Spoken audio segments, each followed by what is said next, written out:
Hello, আসসালামু আলাইকুম। আজকে আম্মু রান্না করবে ইলিশ মাছ ভাপা। এর জন্য এই যে ইলিশটা আজকে আপনাদের সাথে কিছু কথা শেয়ার করি। আমার বয়স 10। আমি যা রান্না করি, আমার আম্মু যা রান্না করে সেটাই আপনাদের দেখাই। আপনারা প্লিজ আমাকে একটু সাপোর্ট করবেন, এটাই আপনাদের কাছে চাওয়া। এখানে আছে লাউ পাতা। ইলিশ মাছটাকে ভালোভাবে কেটে এবং পরিষ্কার করেছি।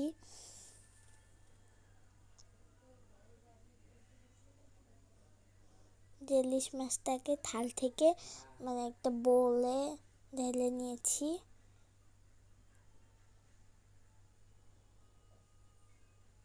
এখানে দিয়ে দিচ্ছি স্বাদ মতো লবণ, যার যতটুকু মনে হয় সে ততটুকু দিবে। তারপর দিয়ে দিচ্ছে পরিমাণ মতো হলুদ গুঁড়ি, তারপরে মরিচ গুঁড়ি।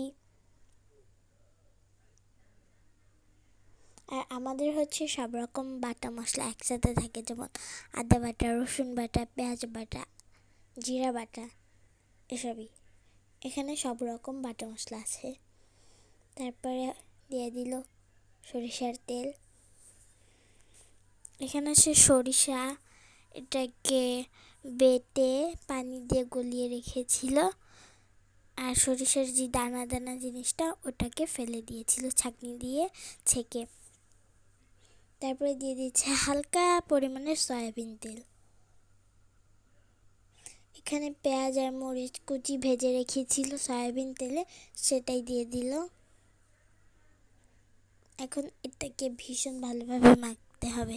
এটা যেহেতু মাছ, অতটাও মাখানো যাবে না, এটা আলতো আলতো করে মাখতে হবে।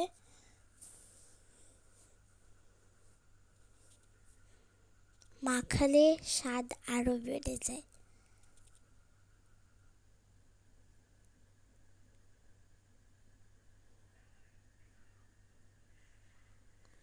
এই যে মাখানোর পর কিন্তু বেশ সুন্দর একটা কালার এসেছে।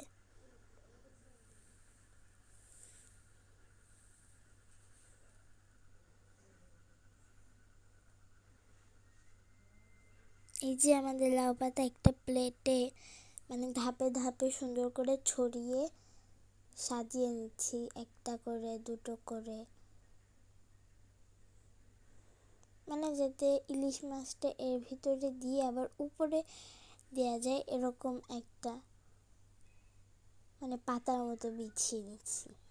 এই যে আমাদের মাখানো ইলিশ মাছটা, সেটাকে কিন্তু পাতার উপরে দিয়ে দিচ্ছি।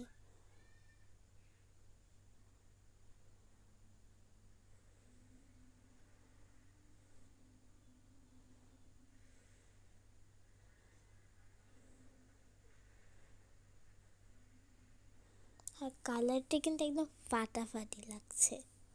এই যে উপরে আবার লাউ পাতা দেওয়া কিন্তু হয়ে গিয়েছে। এখন আমাদের গরম ভাত, যেটা এই গরম ভাত যখন আমরা তো রাইস কুকারে রান্না করি, যারা হাঁড়িতে রান্না করে তারা যখন ভাতের মারটা উতরে যাবে, তো তখন এই আমাদের লাউ পাতাটা দিয়ে দেবেন। আর এটাকে কিন্তু দড়ি দিয়ে বেঁধে উপরে একটু লবণ দিয়ে দিয়েছে, যাতে তাড়াতাড়ি সিদ্ধ হয়ে যায়।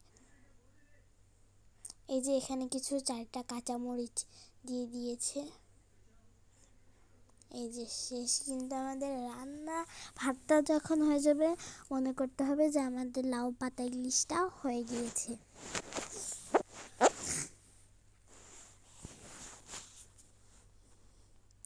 এটা ছিঁড়েই যাচ্ছে, আমি অনেক কষ্টে উঠাইলো।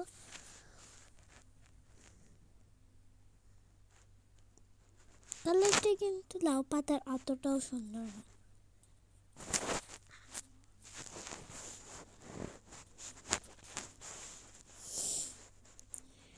ভাতটা কিন্তু ইলিশ মাছের যে মশলাটা সেটা ভাতে গিয়েছে।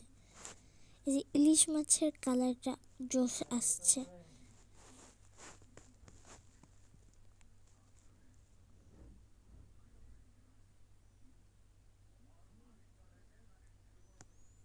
এই যে ভর্তাটা, এটাকে বেশ ভালোভাবে মাখিয়ে নিতে হবে। এটা যেহেতু গরম ছিল, এর জন্য আম্মু চামচ দিয়ে মাখিয়েছিল। এখন ঠান্ডা হয়ে গিয়েছে, তাই হাত দিয়ে মাখিয়ে নিচ্ছি। আর এই যে ইলিশ মাছ আর আমাদের ভর্তা।